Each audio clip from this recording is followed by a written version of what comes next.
Enchanté. Comment allez-vous? Ça va Bien. Et vous, ça va Merci bien pour l'honneur que vous me faites d'être venu. Merci. Alors, l'ambiance familiale. Très bien. Je vous montrerai la salle en soir, normalement. Très bien.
Mesdames, Messieurs, bienvenue. Merci à vous tous d'être présents aujourd'hui pour célébrer le 56e anniversaire du cessez-le-feu. Avant d'entamer la célébration, nous allons prendre un instant, s'il vous plaît. Levez-vous pour honorer notre hymne national. Merci à tous.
On va observer une minute de silence à la mémoire des martyrs.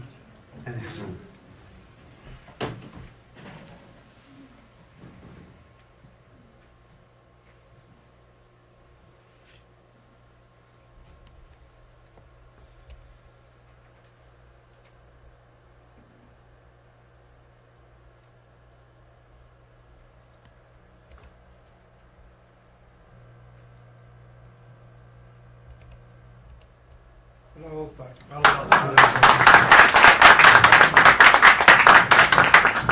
جيب المجاهدين يحبوا الله يكرهوه.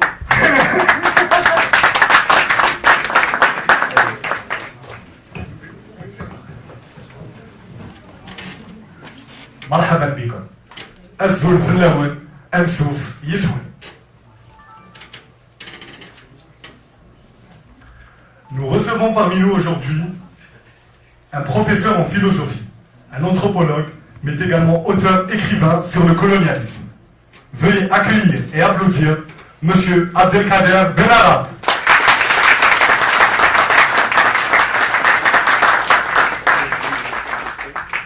Bon, donc j'ai intitulé mon travail le 19 mars 62 entre mémoire et histoire. Donc en guise d'introduction, c'est une mise au point méthodologique à propos de l'écriture de l'histoire. C'est très important de savoir comment on écrit l'histoire. Il ne suffit pas d'écouter, je veux dire, et d'être au courant de certaines dates ou de certaines actions ou de certains événements. Il faut aussi savoir comment travaille l'historien. Donc, je suis philosophe et aussi un peu psychanalyste. Donc, le regard extérieur me dispense d'être, si vous voulez, prisonnier, d'être un peu captif de l'académisme, si vous voulez, des écoles de l'histoire. Je reste un homme libre, comme vous, vous êtes aussi libre, et qu'on peut juger un historien. Donc, je vais très vite. Ce qui favorise donc l'infirmité de l'historien vis-à-vis de l'objet étudié, c'est-à-dire l'histoire et les hommes. C'est la chaîne de proximité qui le lie à eux et rend son travail partial, fragile et même périssable. Si l'on veut parvenir à cette dignité de l'objectivité, parce que le tout c'est d'être objectif dans ce que va nous dire l'historien. L'écriture de l'histoire doit tendre à un maximum d'objectivité. Donc pour parvenir à cette dignité de l'objectivité, il faut qu'il y ait une rupture visant à dissiper cette familiarité entre l'historien et son étude. Vous allez comprendre pourquoi. À plus forte raison, si l'historien est proche ou a vécu les événements rapportés, il ne peut échapper à une espèce, comme dirait Freud, de retour du refoulé. Si la personne, si l'historien a vécu des événements, s'il était très proche des événements, il ne peut relater l'histoire qu'en fonction d'un certain ressenti, de certaines choses qu'il a vécues lui-même. Et par contre, sa posture et son attitude ne peut être que tendancieuse, ne peut être que subjective. Là, c'est un point très important. Et on peut résumer, si vous voulez, cette proximité de l'historien avec l'objet étudié par une phrase fameuse de Lacan, le psychanalyste Lacan, qui dit « ça parle là où ça souffre ». Ça parle là où ça souffre. Quand il y a une souffrance, évidemment, l'historien va reporter, si vous voulez, va traduire, va exprimer cette souffrance à travers son écriture. Ainsi s'installe une partialité historiographique dépassable qu'on peut dépasser au moment où ce passé commence à s'éloigner, à nous échapper, à devenir absent. À ce moment-là, le discours historique se constitue. Donc, c'est une position idéologique importante. Le discours des historiens français sur l'Algérie, cette fois-ci, il faut bien comprendre. Donc, il y a beaucoup de choses qui ont été écrites en français par des historiens français. Il y a beaucoup moins, si vous voulez, d'historiens algériens sur le plan numérique.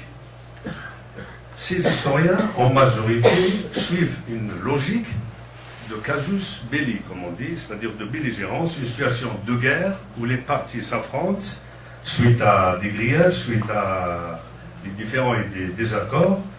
Or, cette vue de l'histoire appliquée à la guerre d'Algérie, cette vue de l'histoire mettant les deux belligérants sur un même pied d'égalité ne tient pas compte de l'agresseur et de la victime. Nous jugeons, les historiens, beaucoup d'historiens français jugent l'histoire de l'Algérie comme s'il y avait deux belligérants d'égal à égal, ils ne se sont pas entendus sur un bout de frontière ou, que sais-je, un différend financier, ou, vous savez, ou de pêche, etc. Or là, il y a un agresseur et un agressé. Donc, si vous voulez, le rapport n'est plus le même. Donc, cette analyse est tronquée impose au lecteur, lecteurs que nous sommes, nous tous, n'est-ce pas, au lecteur, que je ne me perde pas dans mes prises de notes.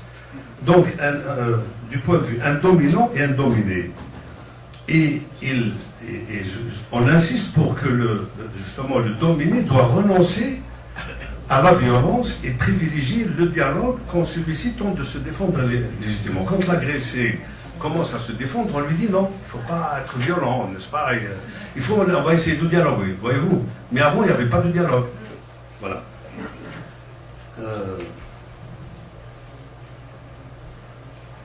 Pour ça, j'ai un livre qui est sur la table, que vous verrez tout à l'heure, qui s'appelle Frantz Fanon, Langue de rupture.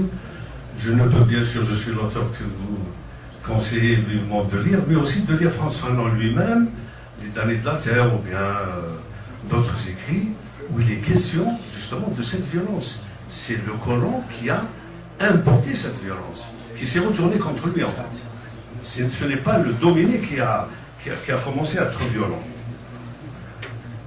C'est une des raisons pour laquelle de nombreux historiens refusent encore aujourd'hui les différentes dates. Ça, beaucoup de gens ne le savent pas. Beaucoup d'historiens français, n'est-ce pas, refusent, n'est-ce pas, la commémoration des dates telles que le 1er novembre 1954, telles que le 8 mai 1947, telles que le 19 mars 62, telles que le 5 juillet 1962. On les refuse, parce qu'on ne les reconnaît pas.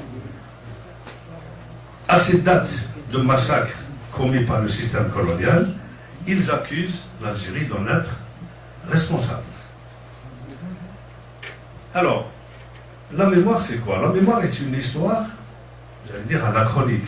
La mémoire, l'histoire se lit par la mémoire à l'envers. Elle ne se lit pas à l'endroit. Elle se lit à l'envers, parce que ce sont des souvenirs, c'est du passé. C'est la lecture de l'histoire à rebours, à l'envers, alors que l'histoire elle-même se présente dans un ordre chronologique. Elle agence les événements vécus de telle sorte que leur mise en rapport les rend intelligibles, compréhensibles. Elle les place dans une logique de temporalité que l'historien saisit. Mais peu d'historiens échappent au penchement nourri par l'irrépressible passion dans leur interprétation de l'histoire. L'histoire de l'Algérie, en l'espèce, faite dans un contexte passionné, reste soumise à la représentation du monde et à la sensibilité des auteurs qui l'ont écrite. Ceux-ci ont du mal à soustraire le regard du caractère idéologique prégnant du fait de leur conscience morale, un écueil pédagogique subjectif pour la pratique et l'analyse de l'histoire. Dans le contexte colonial, j'ajouterai que peu d'historiens se sont souciés de dénoncer le colonialisme et ses corollaires dévastateurs. Au contraire, l'histoire coloniale a conforté un certain bricolage ethnologique sur fond de dogme racial pour justifier les fameuses missions civilisatrices, on les connaît. En Afrique, il y a des églises blanches et des églises noires, sous la bénédiction des missions civilisatrices. Dans les années 20, il faut attendre les années 20 en Algérie pour qu'il y ait une production d'un récit national, une histoire nationale, qui n'était pas du tout connue, elle était complètement occultée. Et ce récit national, c'est grâce à des auteurs comme Moubarak El-Mili et Tawfiq El-Madani, donc, qui ont permis de dénoncer ces travers ethnologiques et historiques et restituer une historicité légitime à l'Algérie. C'est eux qui ont un peu corrigé les points de vue des historiens coloniaux. Et dire que l'Algérie a bien existé, que la personnalité existe, qu'il y a une identité algérienne. L'événement qui nous réunit aujourd'hui, la commémoration du 19 mars, est une illustration de cette mémoire collective et nationale. Le 19 mars 62 n'est pas uniquement une date symbolique désignant un cessez-le-feu entre le FLN et l'armée française d'occupation en Algérie. Cette date a une portée profonde pour le peuple algérien et des répercussions qui portent la marque indélébile de son enracinement dans la lutte que ce peuple a menée contre la colonisation. C'est ainsi qu'apparaît la signification réelle et déterminante du 19 mars 62.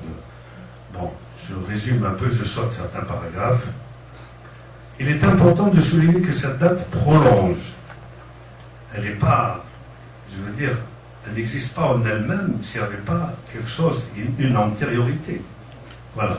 Cette date, donc, de 1902, prolonge des périodes historiques précédentes. Précisément, depuis 1830, nous ne devons pas oublier cela.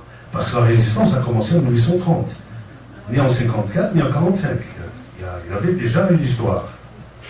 Elle montre que la campagne de pacification ne fut qu'une suite de répression féroce contre une guérilla irréductible. Ainsi, le territoire et les hommes n'ont jamais connu de paix véritable. Il ne se passe guère un temps sans que le cours des choses ne soit émaillé de graves événements rompant l'équilibre éphémère des trêves imposées par le colon. L'effervescence a toujours régné sous forme de lutte armée ou de militantisme politique face à une brutalité coloniale incapable de venir à bout des foyers incandescents, toujours et sans cesse rallumés. Il y a toujours eu une résistance, il n'y a pas eu de trêve, si vous voulez.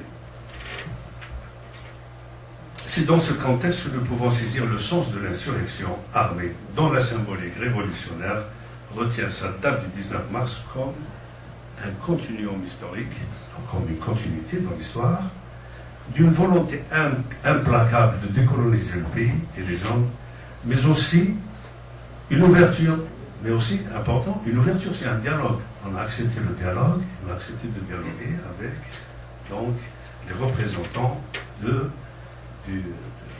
si vous voulez, du colonialisme français. Nous avons accepté ce dialogue. C'est ça aussi le sens de... Et partons, pourquoi? Pour éviter les horreurs d'une guerre prolongée. Ainsi, le 19 mars rend hommage par un rappel historique à la résistance active inaugurée par l'émir Abdelkader, cheville ouvrière de l'édifice national et promoteur de l'unité du pays. C'est important, c'est un point important. Hommage également à M. Ali Haj pour son activisme politique, dont la qualité de ses programmes d'action et la longévité de ses activités militantes n'ont cessé de proclamer la liberté et l'indépendance du peuple. Hommage mérité aussi à l'un des guides du mouvement des ulama, en la personne de Abd Hamid Ben Badis, dont l'œuvre constitue un rempart infranchissable et un bastion avancé contre les idéologies qui tentaient de réduire et d'anéantir la personnalité algérienne. C'est dans ce contexte que s'inscrit la lutte du peuple algérien, lutte multiple mais unifiée.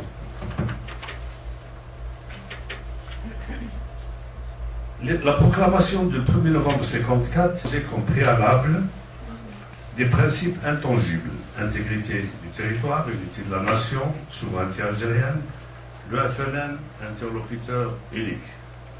Ces revendications faisaient face aux positions françaises qui changeaient souvent au gré des gouvernements successifs et faisaient peu de cas des recommandations de l'ONU, des organismes internationaux comme le Congrès islamique, les congrès afro-asiatiques.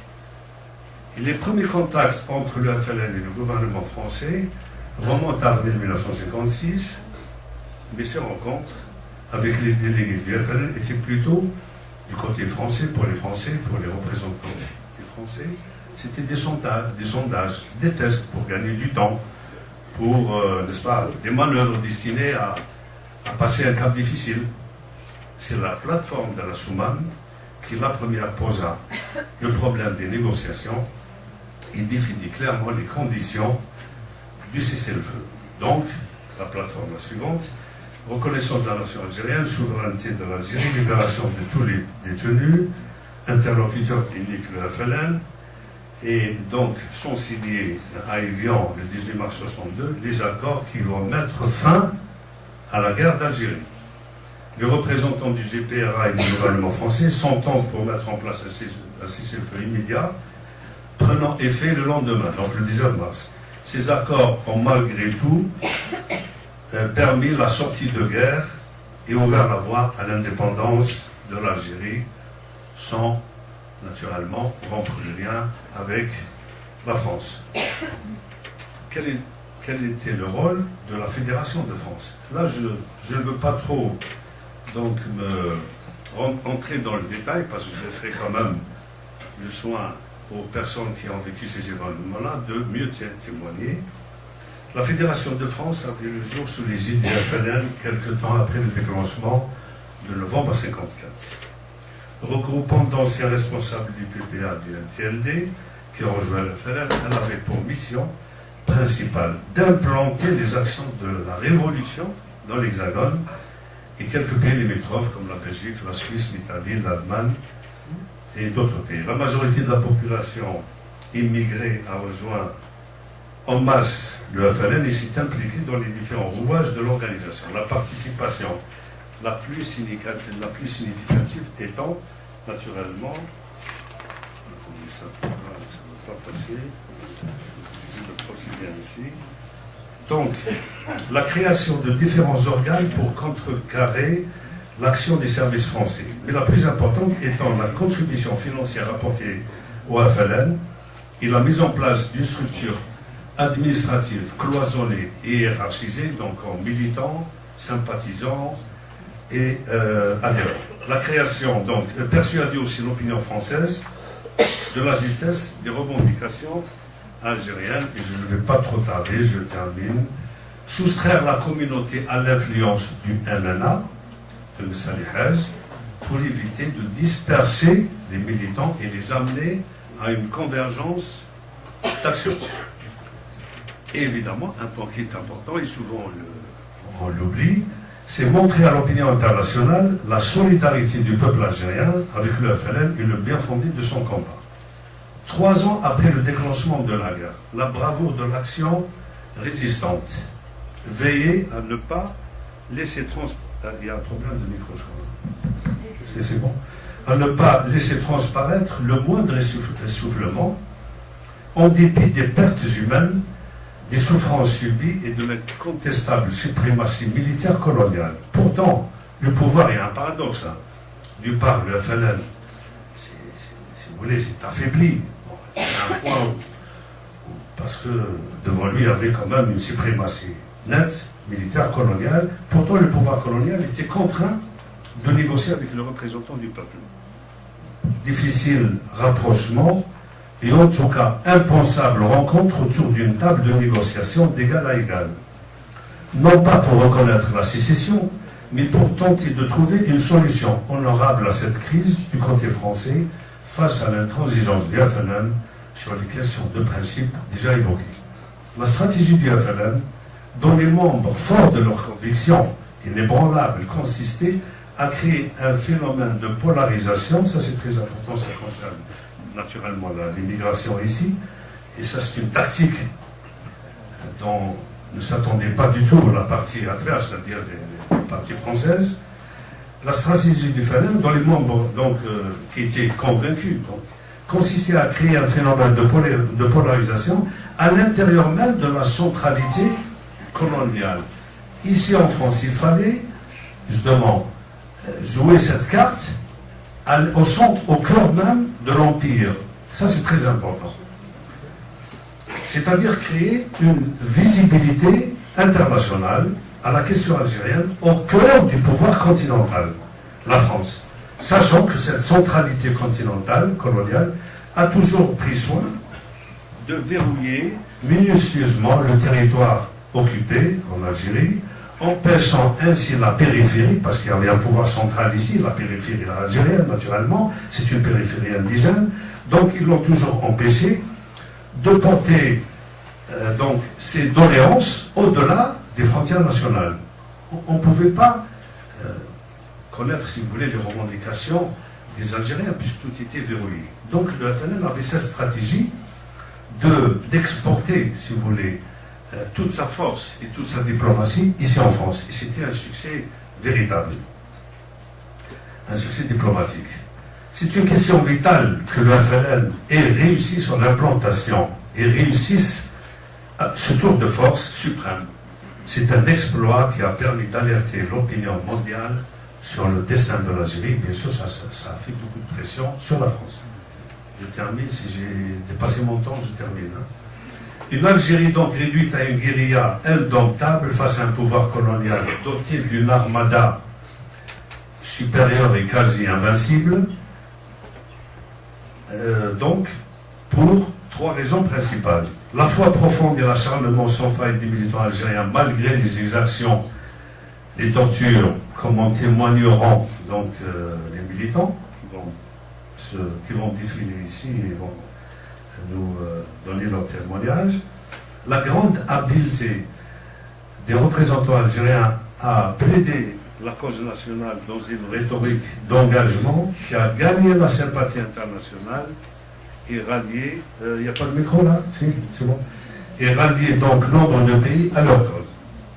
La position gaullienne était plus réaliste, n'est-ce pas? La position gaullienne était... Merci. La position donc gaullienne était plus réaliste que celle des extrémistes qui s'agrippaient désespérément à l'Algérie française, dont Noailles était l'un des représentants le plus radical. Et ce sont là quelques repères que j'ai esquissés à grands traits pour essayer de mieux comprendre l'histoire de l'Algérie, dont un pan entier reste à découvrir.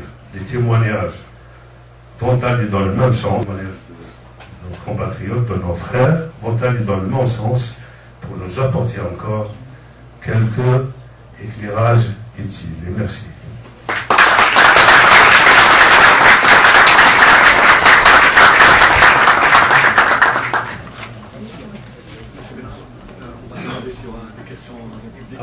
Un peu plus du rôle de l'immigration algérienne. Le rôle de l'immigration algérienne, c'est très important de partir des États nord-africains. C'est important de le signaler, surtout qu'on parle de jeunesse. Parce que la guerre en Algérie, elle s'est aussi faite en France. Oui, naturellement, j'ai grossièrement schématisé, si vous voulez, cette vue de l'histoire. Moi, je ne rentre pas dans les détails, parce que je vais peut-être empiéter sur le témoignage de nos amis qui sont ici présents. Donc, comme vous l'avez bien compris, j'ai essayé d'esquisser d'une manière générale, si vous voulez, l'écriture de l'histoire, et puis en accrochant quelques repères historiques précis. Je veux dire, délibérément, je ne voulais pas entrer dans le détail, mais j'ai rendu quand même hommage depuis 1830 à la grande résistance de Moussa Haj et de bien d'autres, même le Parti communiste algérien, qui n'était pas forcément un appendice, un prolongement du Parti communiste français. D'ailleurs, sur le plan dogmatique, sur le plan, si vous voulez, des principes, le Parti communiste français et le Parti communiste algérien n'étaient pas tout à fait d'accord. Quelqu'un comme Ammar Ouzgan, quelqu'un comme Ben Ali Boukarf, dont j'ai fait une préface au livre présenté par sa fille, se sont désolidarisés du Parti communiste français parce que le Parti communiste français avait pour dogme donc d'être et pour vision du monde d'être anticlérical, donc contre, alors que le Parti communiste algérien était tout à fait en accord avec les ulama, par exemple. Voyez-vous, donc ce n'était pas, si vous voulez, ce n'est pas la même vision, ce n'est pas la même manière de voir le monde.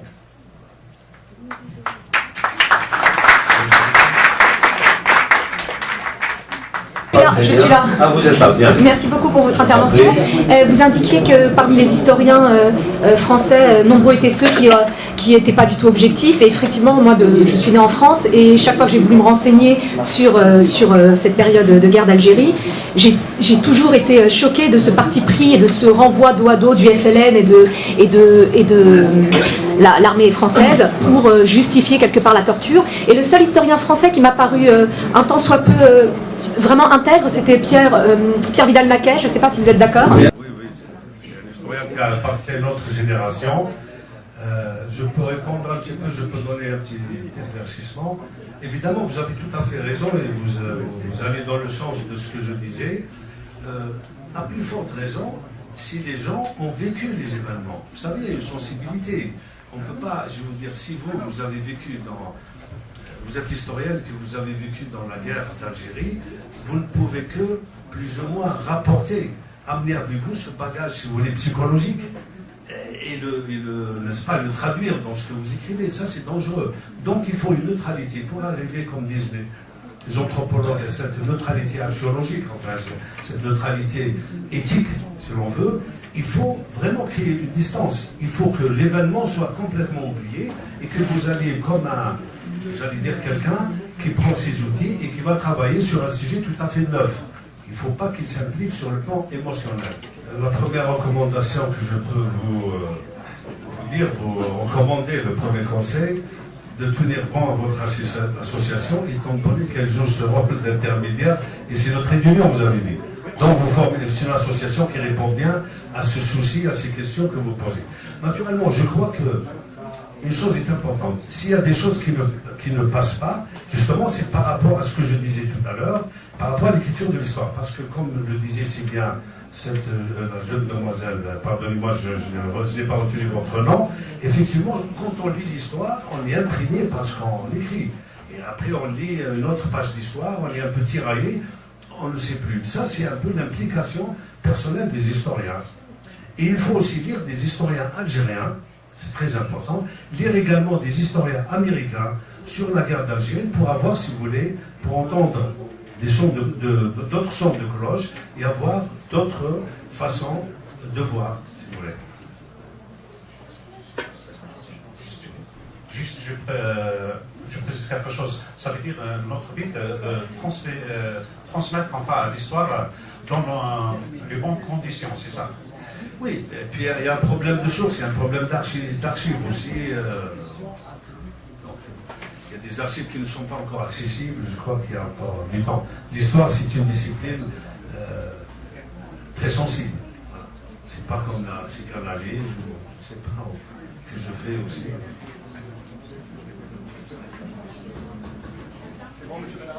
Moi, pour moi, c'est comme ça.